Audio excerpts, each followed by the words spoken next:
Bismillahi walhamdulillah wassalatu wassalam ala asyrafil anbiya'i wal mursalin Sayyidina Muhammadin wa ala alihi wa sahbihi wa man tabi'ahum bi ihsanin ila yaumiddin.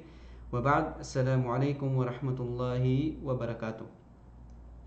Mga kapatid sa pananampalatayang Islam, unang-una pinupuri natin ang Allah subhanahu wa ta'ala na tanging Panginoon at Diyos ng sanlibutan. Naway ang habag at pagpapala ng Allah subhanahu wa ta'ala ay mapasa ating mahal na propeta na si Muhammad sallallahu alaihi wasallam, gayon din sa kanyang mga kasamahan at sa lahat ng mga taong tumahak ng kanyang landas hanggang sa huling araw. Ngayon po ay ako po ang inyong guro na magtuturo sa inyo insyaallah sa pag-aaral natin ukol sa pagsasaulo sa banal na Quran. At syempre ito po ay para sa mga beginner, sa lalong-lalo na sa mga balik Islam na mga kapatid natin na sila ay naghahangad na matuto na makabasa at ganoon din makasaulo ng ilan sa mga maikling chapter mula sa banal na Quran. At ngayon po ay ang unang pag-aaralan natin. Kung titignan po natin dito sa inyong module, ang pinakaunang aralin ay kukunin po natin ang Surat Al-Fatiha, ang pambungad.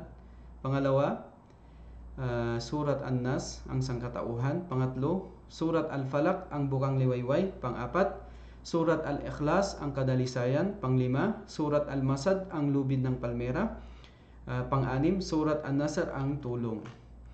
Ngayon po ay ang pag-aaralan po natin ay ang Surat Al-Fatiha. So bago sa lahat ay nais nating kunin ang meaning ng Quran. Ano ba ang Quran? Ano ba ang kahalagahan ng pag-aaralan natin ng pag-aaral natin ng banal na Quran. So ang hindi lingid sa atin mga kapatid na ang Quran ay ang pinakauna dito. Ito yung pinagkukuhanan natin ng batas, mga pamamaraan, mga alituntunin sa ating pang-araw-araw na pamumuhay. Ito yung una. Pangalawa, dito yung tinatawag nating sunnah sahiha, yung mga pamamaraan, mga sinabi ng propeta Muhammad sallallahu alaihi wasallam na nagmula sa kanya. So sa pinakauna, ang Quran, ito yung pinakaunang pinagkukuhanan natin. Pangalawa, ang Quran, especially itong kukunin natin ngayon, yung Surat Al-Fatiha, ay ito yung mga binabasa natin sa pagdarasal. Katotohanan, kapag itong Surah Al-Fatiha na ito na kung hindi natin nabasa ito sa ating pagdarasal, ay hindi tatanggapin ang ating pagdarasal. So nabanggit ng propeta Muhammad sallallahu alaihi wasallam, sabi niya, la salata liman lam yaqra bi Fatihatil Kitab. Walang pagdarasal, hindi katanggap-tanggap ang pagdarasal kapag hindi binabasa ang Surah Al-Fatiha. So ibig sabihin, kailangan na mayroon tayong Surah Al-Fatiha sa lahat ng ating mga dasal. So ganun din, pagkatapos ng Surah Al-Fatiha ay binabanggit natin yung mga iba pang mga bersikulo o kaya mga chapter mula sa banal na Quran na napapaloob dito. So ibig sabihin, binabanggit ito sa ating mga pagdarasal. Pangatlo, ang pagbabasa natin ng banal na Quran ay marami tayong biyaya o gantimpala na natatanggap mula kay Allah subhanahu wa ta'ala. So isa sa mga hadith ng propeta Muhammad sallallahu alaihi wasallam, sabi niya, man qara'a harfan min kitabillah falahul hasana. Sino man ang bumasa ng isang letra sa banal na Quran, sa aklat ng Allah, yung Quran, ay pagkakaloob sa kanya ang kabutihan. Tapos sabi niya, walahu bi asyri amsalha. At ito ay dodoblehin hanggang sa 10 beses. So 10 kabutihan yung matatanggap natin sa pagbasa lang ng isang letra. At sa kasunod nito sabi niya, wala aqulu alif lam mim harf, hindi ko sinabi na ang alif lam mim ay isang harf lang. Ibig sabihin yung alif, lam at saka mim, iisa lang sila. Hindi ko sinabing ganun. Bagkus sabi niya, al alifu harfun, wal lamu harfun, wal mimu harfun. So alif, lam, mim, tatlong harf ito. Ibig sabihin kung titignan natin, ito ay dodoblehin ng 10 beses. Ibig sabihin itong tatlong harf na ito o tatlong letra na ito ay magiging 30 kabutihan na matatanggap natin, 30 gantimpala na matatanggap natin mula kay Allah subhanahu wa ta'ala. So ito ay kapag binasa mo ang surah Al-Fatiha, ilan ang letra nito? Napakarami. Subhanallah. Surah Al-Fatiha lang yun. So ilang gantimpala yung matatanggap mo mula kay Allah subhanahu wa ta'ala. So hindi natin ito pagtatagalin mga kapatid. Tayo ay dadako dito sa pagbasa.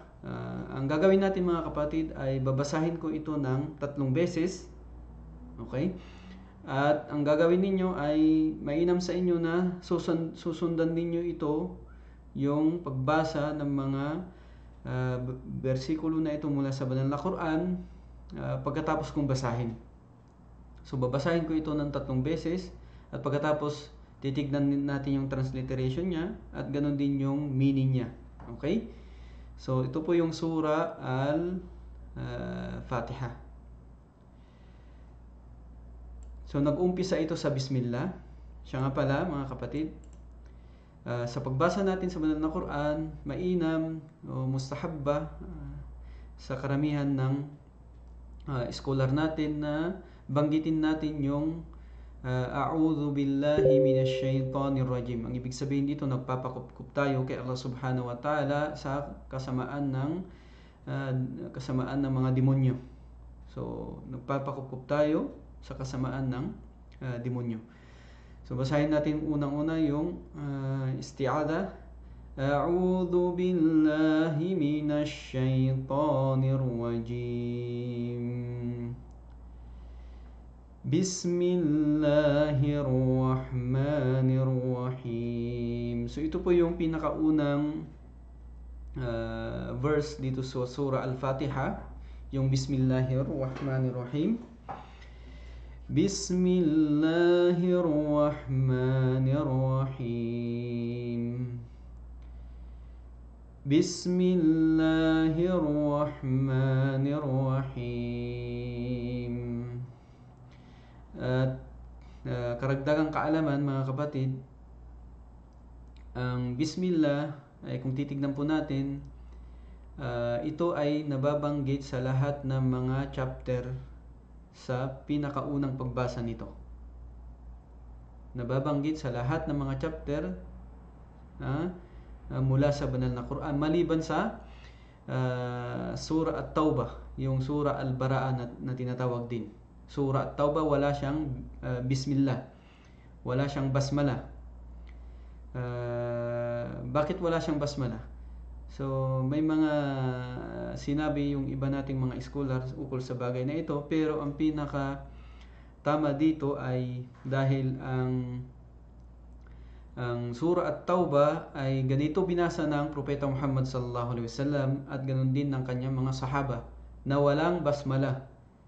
So nung isinulat ito sa banal na Quran ay ganito rin, wala rin siyang basmala bilang pagsunod kay Propeta Muhammad sallallahu alaihi wasallam, ganun din sa kanyang mga kasamahan. So ito po yung dahilan. Ibig sabihin, ganito binasa ng Propeta Muhammad at ganun din ng kanyang mga kasamahan, kaya ganito rin natin dapat basahin. So binabasa natin ang Bismillah sa lahat ng mga surah o kaya mga chapter mula sa banal na Quran, maliban sa surah At-Taubah. Tuloy natin. Pangalawa, الحمد لله رب العالمين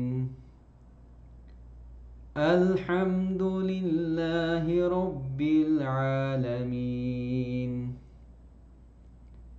الحمد لله رب العالمين. Mga kapatid, dito sa alhamdu, al-ha. So dito po kasi, inshallah, mapag-aralan din ninyo yung mga letra ng wikang Arabic. Yung itong ha ay para lang malaman niyo yung pagkakaiba niya. Yung ha ay kinukuha ito sa ating lalamunan. So kaya ang ano niya, ang labas ng letra na ito, para mo siyang iniipit dito sa iyong lalamunan, kaya lumalabas ang ha. Okay? So alhamdulillahi rabbil alamin. Pangatlo, ar-rahmanir rahim. Ar-rahmanir rahim. Ar-rahmanir rahim. Pang-apat, maliki yaumiddin. Maliki yaumiddin. Maliki yaumiddin. Panglima, iyyaka na'budu wa iyyaka nasta'in. Iyyaka na'budu wa iyyaka nasta'in. Iyyaka na'budu wa iyyaka nasta'in. So dito po, karamihan sa mga nagkakamali sa pagbasa nila doon sa na'budu, means karamihan ay makikita natin sa pagkakamali dito na kanilang pinapatagalan yung pagbasa ng do. Kumbaga binabasa nila ng iyyaka na'budu. So mali po yun. Kailangan iyyaka na'budu, alis ka kaagad doon. Iyyaka na'budu wa iyyaka nasta'in. Pang-anim, ihdinas siratal mustaqim. Ihdinas siratal mustaqim. As-sirat, so yung C dito at saka ta, binabasa ito ng mas mabilog, mas mabigat. Okay? Ihdinas siratal mustaqim. Ihdinas siratal mustaqim. Okay? Pang-pito, panghuli, siratal ladzina an'amta 'alaihim ghairil maghdubi 'alaihim waladdallin. Siratal ladzina an'amta 'alaihim ghairil maghdubi 'alaihim waladdallin.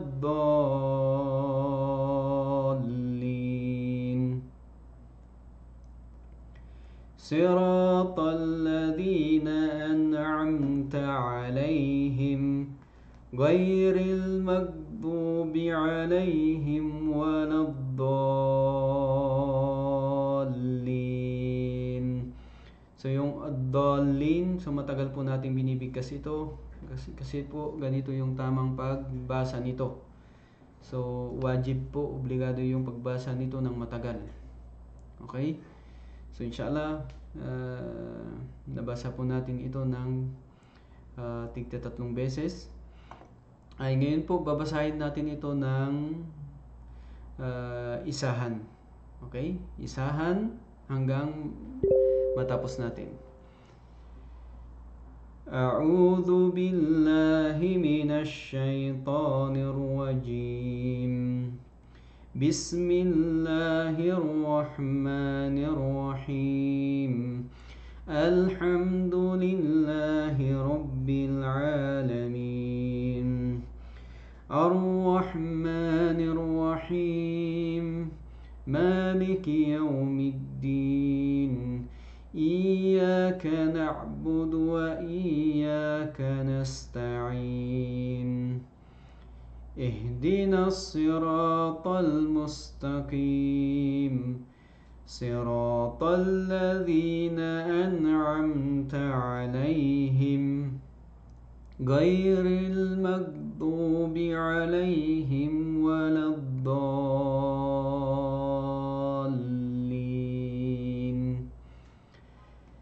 So, alhamdulillah. Dito po tayo sa transliteration. Paalala lang mga kapatid, nilagay itong transliteration dito para lang gabay ninyo.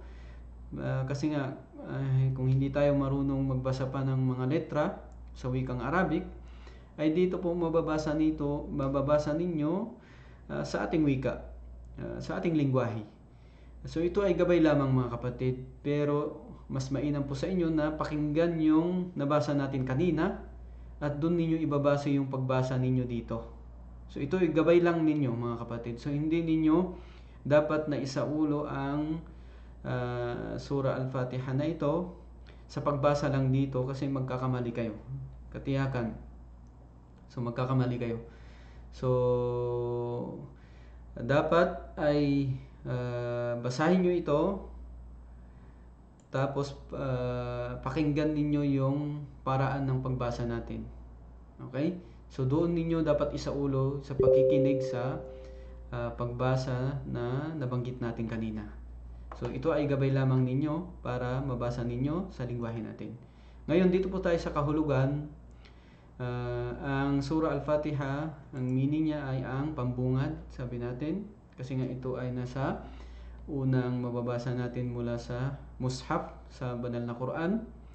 Una, ito yung binasa natin ng Bismillahirrahmanirrahim, sa panimula, sa ngalan ng Allah. Ay ang pangalan ng Allah, ang pinakamapagpala, ang pinakamahabagin. Ang pinakamapagpala, ang mahabagin.